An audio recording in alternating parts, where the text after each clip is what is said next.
The history of man may be far longer and stranger than we think.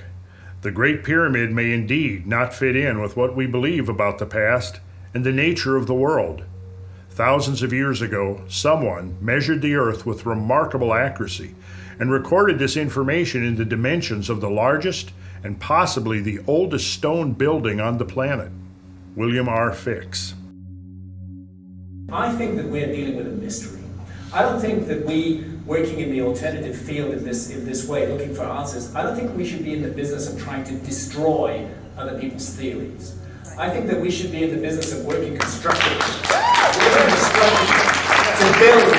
build an understanding of what happened. I am very open to the sun being involved. I don't want to destroy that idea at all. I welcome that idea, bring it on, because there's a huge mystery occurred 12,900 years ago. Let's find out what's going on. Let's not spend our time just rubbishing the work of other people, the work of people who've invested their lives and their whole focus for decades on this matter. We shouldn't rubbish it, we should listen to every voice.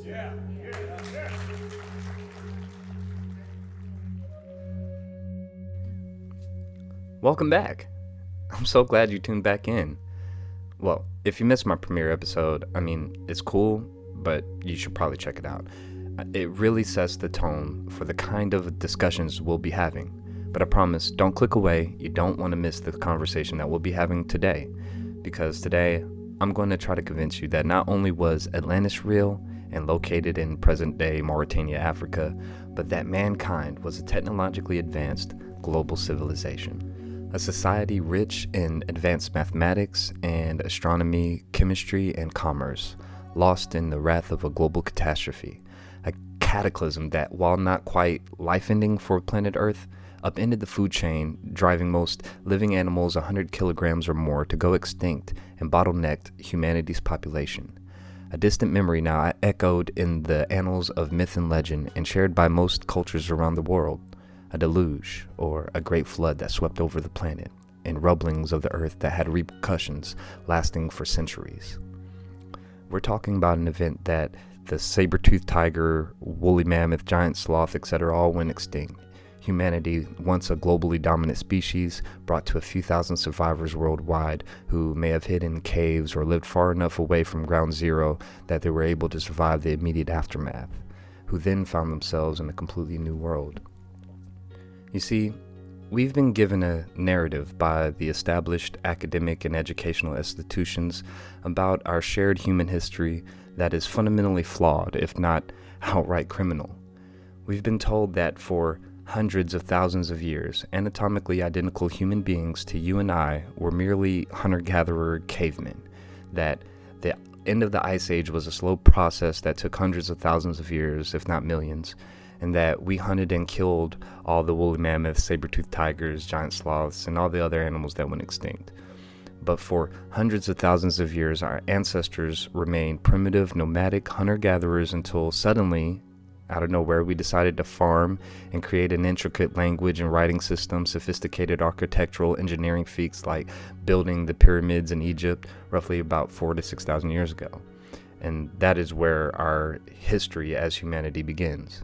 Well, I'm about to Jericho the walls of the establishment by describing our true human history, by starting just before the end of what scientists call the Pleistocene, or the last ice age, entering what is known as the Younger Dryas. These various cultural groups, whether it was the Egyptians or Sumerians or Mayans or the Hopewellians or the megalithic builders, had access to some universal system from some source that was outside their own cultural context.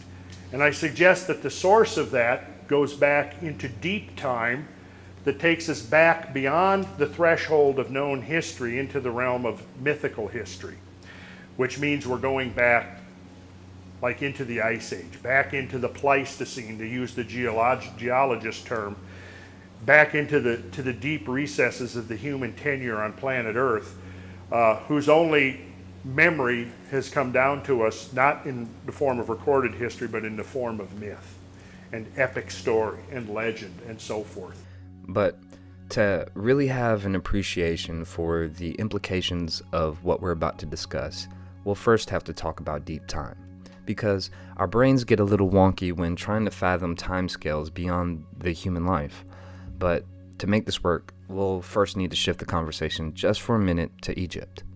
Unfortunately, you can't really talk about ancient Egypt until you talk about the not quite as ancient Greece. Cleopatra was born in 69 BC and came to become the ruler of Egypt at the age of 18. But she was not Egyptian, rather Macedonian. You see, historically speaking, Cleopatra's reign could be considered ancient, as it took place more than 2,070 years ago. However, to Cleopatra, the builders of the pyramids in which she ruled from were even more ancient. By the time that she was born, the Egyptian dynasties had existed for nearly 4,000 years, or twice the amount of time that she is from us. Now, Cleopatra was a descendant of Ptolemy. Well, Ptolemy was one of the top generals for Alexander the Great. He watched over Alexander as he was thrusted into godhood once he arrived in Egypt on his conquest to conquer Persia. And well, to make a long story short, after Alexander died of a mysterious illness, Ptolemy took over ruling Egypt in the Egyptian Empire and was proclaimed the new pharaoh, thus beginning the Ptolemaic dynasty from 305 BC till his death in 282 BC. Now, you may remember from high school, there were 3 major dynastic periods of ancient Egypt: an old, middle, and new. What interests me most is the Old Kingdom, because there's just so little information to go on, except for what the Egyptians have to say about it themselves. A lot of inferences have to be made to guess the context and meaning. But one thing is for sure, the architectural innovation of the civilization that existed who built the pyramids possessed an advanced understanding of not just masonry, but cosmology, chemistry, geology, and implemented their sacred knowledge within the very dimensions of the monoliths and structures that they left behind. After thousands of years of existence, constant battles with neighboring regional powers, the aggregation of sacred knowledge to an elite few meant that sacred knowledge would ultimately be lost in the ruins to the sands of time. And well, the impact such a loss of sacred knowledge had is reflected in the quality of craftsmanship and the pyramids and other structures left behind in the succeeding dynasties. Well, by the time that Alexander the Great arrived on his conquest to conquer Persia in 332 BC, Egypt's once proud and prosperous legacy was a decrepit and desolate shadow of its former glory. The lack of military power meant instead of contesting being conquered, they welcomed Alexander with open arms and crowned him the son of a moon. Now, Alexander, before he was known as the Great, before he went on his conquest to conquer Persia, was educated and mentored by Aristotle, one of the great Greek philosophers and scientists who is still considered one of the greatest thinkers in politics, psychology, and ethics. Well, Aristotle was the prodigy student of an even more pioneering mind of Plato, and it is with Plato where the story of Atlantis truly begins. You see, he recorded the account of Atlantis in the plays Timaeus and Critias. Plato was thrilled by the stories his great-uncle Solon had told him about his travels to the edges of the kingdom. Now, Solon is an interesting statesman and probably deserves a video of his own, but all great noblemen and statesmen of Greece at the time would go to Egypt to learn from the priests of the school in the mystic arts. And man, were they blown away by the technological engineering marvel of the cities, buildings, monoliths, its culture, and the prosperity of its people. What likely aided to their wealth was their record keeping, because they had a knowledge preserved in libraries and maintained by priestly scholars. It was said that their lineage and records go back more than 30,000 years, and some even say hundreds of thousands of years. It was there that Solon was told by a priest of the story of Atlantis, a great burgeoning city that fell, was washed over, and submerged a little more than 9,000 years before them. The priest then went on to lay out the dimensions and geographic location where the city used to exist, and the cataclysmic events that washed over the city, leaving ruins and the survivors surrounded by hundreds of miles of mud. Let me begin by observing, first of all, that 9,000 was the sum of years which had elapsed since the war which was said to have taken place between those who dwelt outside the Pillars of Heracles and all who dwelt within them.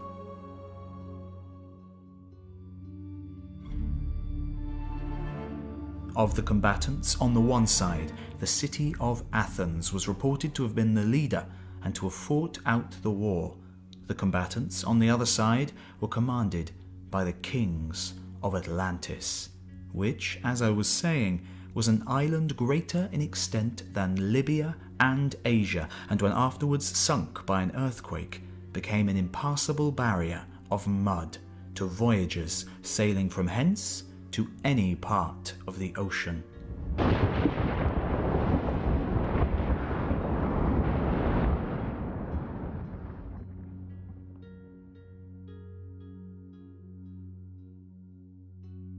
Now, leave me comments below if you want me to dive even deeper into the actual story of Atlantis, but for purposes of this video, I wanted to talk about why that time period, as described by the priests of Egypt to Solon, is so critical to understanding why the events of Atlantis are likely true, especially when considering the recent surge of overwhelming evidence that shows there was a massive cataclysm that snapped Earth out of its ice age after the Younger Dryas, and why human history doesn't begin 4 to 6,000 years ago, but merely pick back up. Because as it turns out, if we, and this is again is a good topic for the sacred geometry class, when we analyze Plato's description of Atlantis, of course, what do you think we discover? Is that those numbers are embedded in the proportions of Atlantis, as he describes it, the urban complex of Atlantis. And that to me is a strong hint that we're talking about something that goes way back, because Plato basically gave the date of the sinking of Atlantis as 9,000 years prior to Solon, the Egyptian, the Athenian poet and statesman. Solon did a 10-year exile in Egypt, and it was Solon that brought back the tale of Atlantis and presented it to the Greeks. And Solon basically made that journey around 600 BC. So if you add the 9,000 years to the 600 BC, we come up with a date of about 11,600 years ago for Plato's date for the demise of Atlantis. Well, it's very interesting that the date 11,600 years has been independently discovered by geologists looking at the tempo of various catastrophes that have occurred on Earth. I want to go on the record stating that the events of the Younger Dryas were cataclysmic and exactly what was described in the story of Atlantis, and that humanity was indeed an advanced species that had already conquered much of the known world. You see, we can track atmospheric composition, sea level, pH level of the oceans, average global temperatures of Earth's past from ice cores, composition of sediment layers in the crust, etc. Combining the accumulated knowledge of various branches of science, we can peer into the past with an increasing level of clarity. Geologically speaking, Earth is ripe with the blueprint of its past, but our human minds can scantily clasp the complexity of such a dynamic system of balance and harmony. Admittedly, the evidence that would be the smoking gun key to unlocking the mysteries of the past, once gone, are lost forever, but there are still more than enough clues for us to go on to get a confident idea of the fundamentals of what our history is. We know for a fact that atop North America there was a 2-mile-high glacier ice cap, and that at its maximum is stretched as far south as northern Georgia, but it sat there for most of human history. Now, that's a lot of solid water that didn't just disappear overnight, but it didn't also take millions of years. If you were to scientifically investigate the processes and energies needed to melt all that ice, you would either need millions of years or an enormous amount of thermal energy. Well, roughly 13,000 years ago, the planet was already on a warming trend for a few thousand years already, as the ice sheets were just beginning to recede, when, geologically speaking, in the blink of an eye, suddenly, something cataclysmic happened that sent sea levels rising and high levels of soot into the atmosphere and plunged Earth back into a mini ice age, and the ice caps grew and expanded. Then, just 1,000 years later or less, boom, something cataclysmic happens again, but this time, the ice caps are completely melted off. Now, imagine the amount of devastation such a melt-off event would have on the biosphere. What would happen to global sea levels? Well, let's take a look at Western Africa. Then we have this mysterious and incredibly unique structure in Mauritania known as the Recot. This structure just so happens to be made of concentric circles, just as Plato had stated. But not only that, it consists of the precise amount of rings, 3 that would be of water and 2 of land. And on top of that, it just so happens to be the precise size of how Atlantis was described, measuring 23.5 kilometers or 14.5 miles across when computed in modern day measurements. It also has an opening to the south that would match Atlantis' description of connecting to the sea, and in fact, its very appearance today seems to suggest that it did. It has mountains to the north, and not only that, the mountains to the north contained rivers. The entire area surrounding the Recart is a large level plain. The sides of Atlantis were said to be steep towards the side of the sea, and the Adra Highlands located in this area have a steep 1,500-foot drop from cliffside to its base.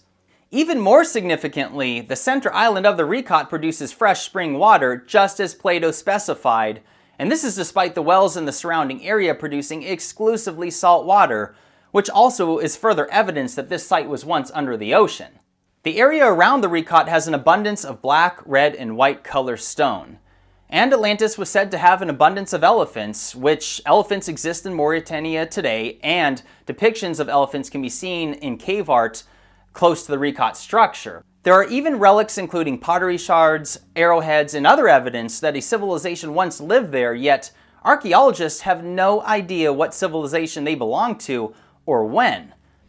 Because it is here where the story of Atlantis really comes into focus. Because the African continent, as we see it today, is not how it was at the end of the Pleistocene. The Sahara Desert was, at this time, part ocean, part lush jungle, and the Nile split from not just north to south, but also ran east to west. We know this because we've recovered whale bones and even ancient boats in the middle of the desert, thousands of miles away from coastline. Now, let's zoom in here and take a look at the Recot structure itself and the western portion of North Africa. Well, thanks to satellite imagery, even to the untrained eye, it looks like the western half of the continent was flooded, washed over, and as the waters receded, left a footprint etched into the bedrock of the earth. And it is from there I'll leave you to mull over the information we've covered thus far. Now, we're already deep into this, but we've got so much more to go. A friend of mine told me about 10 to 15 minutes into my videos, his brain is already pretty much oversaturated with the amount of information I'm throwing at him. Well, if you've liked the video and the content thus far, get excited, because I've got a lot more in the pipeline that will be coming out over the next few weeks. If you did enjoy it, please like, share, and subscribe. I can't tell you how much it does help. I'm a brand new channel. I don't get paid for this, and I'm doing it for the love, but if you do enjoy the kind of material that we're covering on this channel, I'm open to sponsorship, donations, charities, whatever, and we have a whole Patreon for that. Links in the description below. Again, as always, stay blessed, question everything, but stay open-minded. Yeah, that's good enough.